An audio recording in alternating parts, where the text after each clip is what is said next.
আর এক জায়গা হলো আছে বুঝলি সকালবেলা আর এরকম ঘুম আইয়ে কেউ বাঁশ দিয়ে হিডিও আর উড়াইতে পারে না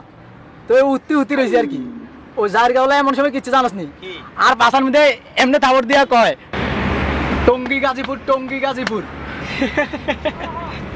ঠিক আছে তুইও যেমন জারুয়া ওর পোলা হয়েছে জারুয়া আরে ওর পোলা বা কি জারুয়া আমারটা কথা শোনা আমারটা আরো যাওয়ার প্রিন্সিপাল আমি ঘুমাইলে পারে সকালবেলা একটু ফাঁকের অভ্যাস আছে ঠিক আছে ওর ননু বাচ্চাটা আমার মুখে ভরে দেয় কি কয় জানিস কয় লিটার দিব 30 লিটার না 40 লিটার না 50 লিটার না 60 লিটার আরে তো গোটা তো হয়েছে বেটা ভালো আমারটা হয়েছে তো খারাপের হাফেজ আর কোশ না দোস্ত আমার বউ আছে না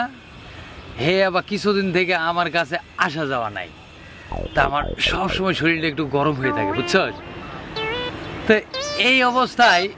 আমার জাউরা সুদা পোলাটা কি করছে জানোস ওই যে আমার শরীরটা একটু গরম হয়ে দাঁড়ায় রয়েছে তা আমার দাঁড়ানো বস্তুটি আমার ওই হারামজাদা পোলাটা ধরে কি করে জানোস কই এটা ফার্স্ট গিয়ার এটা সেকেন্ড গিয়ার এটা লাস্ট গিয়ার এটা ব্যাক গিয়ার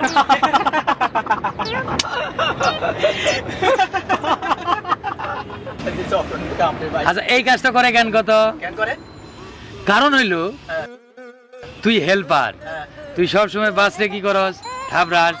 এই গাজীপুর টঙ্গী এরকম করস না আর তুই কন্ডাক্টর তুই কি করস তুই গাড়িটা একদম পাম্পে গেলেই সঙ্গে সঙ্গে ওই পাম্পের ইয়াটা আইনা কই দিস আমাকে ওই যে ইয়েতে ঢুকাই দিস দিয়ে তেল নিস আর আমার পোলা কি দেখছে সারা জীবন দেখলো আমি খালি গিয়ার চেঞ্জ করি তো এর লাইগে ও এটা দেখছে দেখার পর ওই কোনো গিয়ার পায় না সে যে আমারটা ধরে রাখে এটা ফার্স্ট গিয়ার এটা second gear third gear last gear এটা ব্যাক গিয়ার বুঝছস